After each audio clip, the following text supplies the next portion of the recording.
Hello students, question number 24 from JEE Main 2022, 27 July, shift 1. The question is, an ellipse E x square upon a square plus y square upon b square equal to 1 passes through the vertices of the hyperbola this. Let the major and minor axes of the ellipse E coincide with the transverse and conjugate axes of the hyperbola H. Let the product of the eccentricities E and H be 1 upon 2. If L is the length of the lattice rectum of the ellipse E, then the value of 113 L है यहाँ पर is equal to क्या आएगा ये बताना है हमें. 113 L का वैल्यू निकालना है बेसिकली.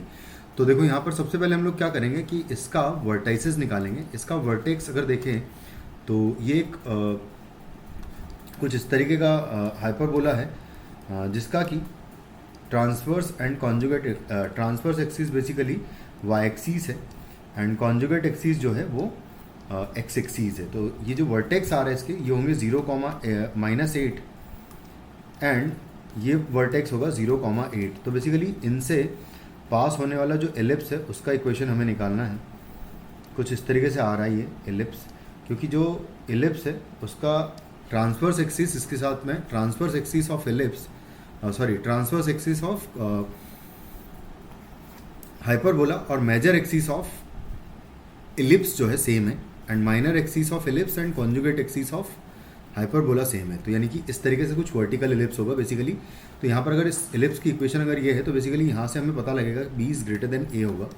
सबसे पहले तो ये क्योंकि वर्टिकल एलिप्स होगा और उसके बाद फिर अगर ये पॉइंट से पास हो रहा है तो हम इसके इन दोनों पॉइंट से अगर इस एलिप्स को पास कराएंगे तो यहाँ से बेसिकली मुझे ये वाला पॉइंट मिल जाएगा.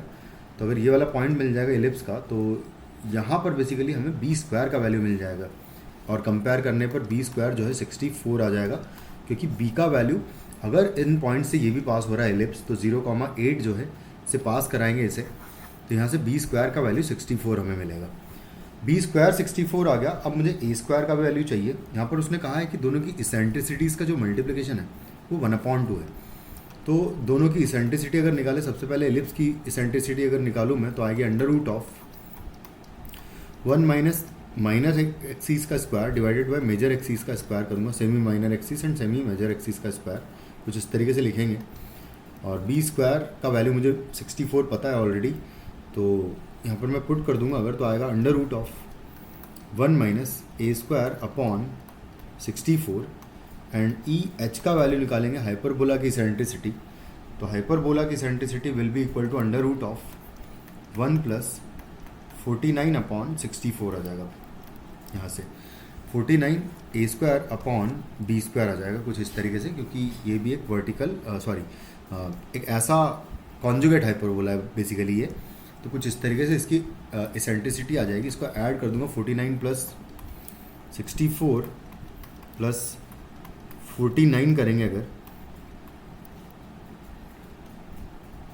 और डिवाइडेड बाय अगर 64 का अंडर रूट करेंगे तो यहाँ से √113 113 डिवाइडेड बाय 8 आ जाएगा इसेंट्रिसिटी ऑफ हाइपरबोला. अब हमें गिवन है कि E इंटू ई मतलब कि eccentricity of ellipse multiplied by eccentricity of hyperbola equal to 1/2 है. तो यहाँ से EH का वैल्यू मैं पुट कर दूंगा जो कि है √1 minus A square upon 64 and equal two multiplied by eccentricity of hyperbola which is √113 divided by आएगा 8 और ये इक्वल टू है हमें गिवन 1/2. स्क्वायरिंग करेंगे यहाँ से अगर तो 1 माइनस A स्क्वायर अपॉन 64 का वैल्यू इक्वल टू हो जाएगा 64 अपॉन 2 इंटू 113 आएगा. यहाँ पर 64 से कैंसिल आउट कर दूंगा तो आएगा 32 अपॉन आ जाएगा 2 तो कैंसिल आउट हो गया 113 आ जाएगा यहाँ पर. तो यहाँ से 1 minus 32 upon 113 is equal to A square upon 64 आएगा. तो बेसिकली यहाँ से A स्क्वायर का वैल्यू मुझे मिल जाएगा जो कि आएगा इसको मैं मल्टीप्लाई कर दूंगा अगर तो A स्क्वायर का वैल्यू मुझे मिल जाएगा एक सेकंड, लेकिन हमने एक मिस्टेक की है यहाँ पर। हम स्क्वायरिंग करेंगे अगर तो यहाँ पर बेसिकली 4 आएगा, तो ये 4 से मल्टीप्लाई हो जाएगा, तो यहाँ पर बेसिकली 16 आएगा। 4 चौक 16, 16 चौक 64, ओके। तो 16/13 आएगा, 113 आएगा, तो यहाँ पर 16/64 आएगा, कुछ इस तरीके से आ जाएगा। मतलब फाइनली वैल्यू हमारा कि 16/113 को मैं माइनस कर दूंगा और ये हो जाएगा a² 64 के इक्वल। तो यहाँ से a² का वैल्यू आ जाएगा 113 माइनस 16 और डिवाइडेड बाय आएगा 113। तो मैं काम करता हूँ, इसको इस तरीके से लिख लेते हैं कि चलो ऐसे ही लिख लेते हैं। तो यहाँ पर जब एलसीएम लेंगे तो आएगा 113 माइनस 16 आएगा एंड डिवाइडेड बाय है 113, जिसमें मैं मल्टीप्लाई कर दूंगा 64 का, कुछ इस तरीके से।